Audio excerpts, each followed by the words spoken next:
My name is Roshaneh Zafar, and I'm the founder and managing director of Kashf Foundation.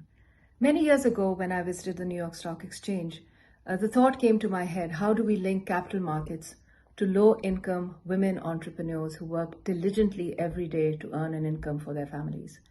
So this was a conundrum, riddle that I wanted to resolve, and the gender bond is really a manifestation of that thought.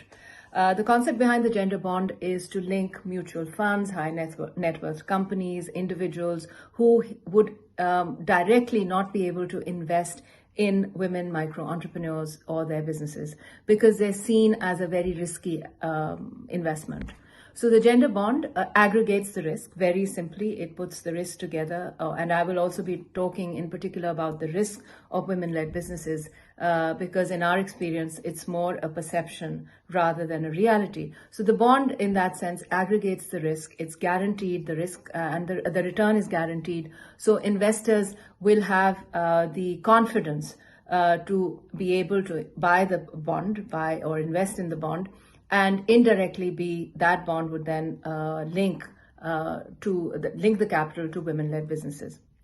So if we look at Kashf's experience of the past 25 years, where we've been at the cutting edge of investing in women entrepreneurs and their businesses, if you look at the risk, 99.5% of the 6 million women that we have provided investment opportunities to have paid us back on time.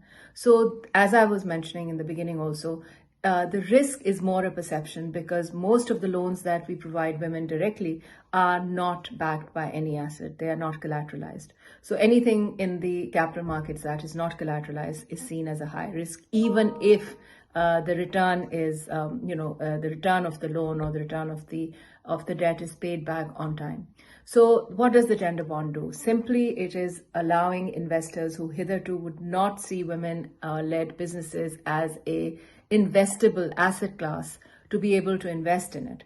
The bond came together when Kashf, when we were looking at other opportunities of raising funds, and we met with Infrazamin, which is a guarantee company, which together we designed the bond or devised the bond in a way that the risk of the bond, as far as the capital markets are concerned, was seen to be very low because it's all guaranteed, and not only is the principal amount guaranteed, but the interest on this is also guaranteed. So initially, we wanted to sugarcoat the structure a bit so that we could get a AAA rating on the bond. And the AAA rating, of course, gives the confidence to the investor that their money is safe and secure.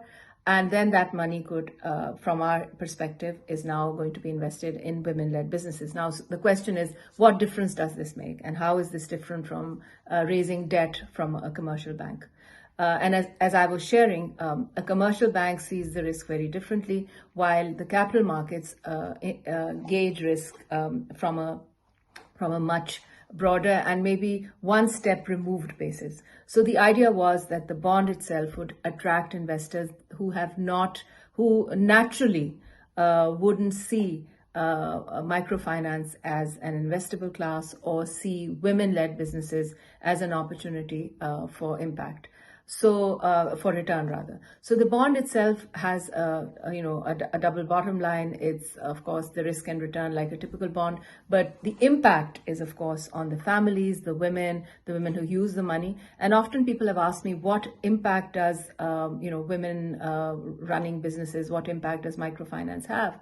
So if we look at incomes, if we look at savings, if we look at wealth creation, microfinance certainly improves on that. But the biggest change happens in the next generation. What we also see is that when women earn, they not only deal with daily needs of their families, but they also try to invest in the future.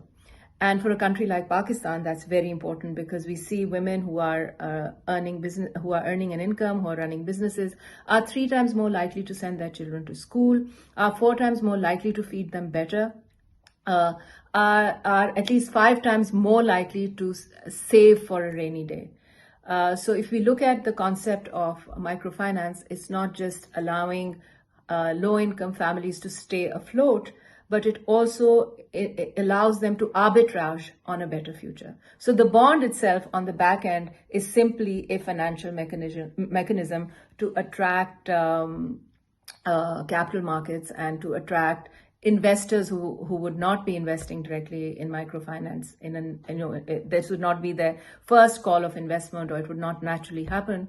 It allows that transaction to take place. But when we look at the impact at the front end in terms of women and how they use the money and how they transact their businesses and the kind of self-confidence and the social benefit it generates, then this also has what we call a huge social impact. And that's why we call this a gender bond, a different class of bonds. And we are very proud that this is the first ever gender bond in Asia and South Asia and the Middle East. And we hope that with the success of our gender bond, other companies will also use this as a source of funding, and that this will catalyze change and create another asset class altogether.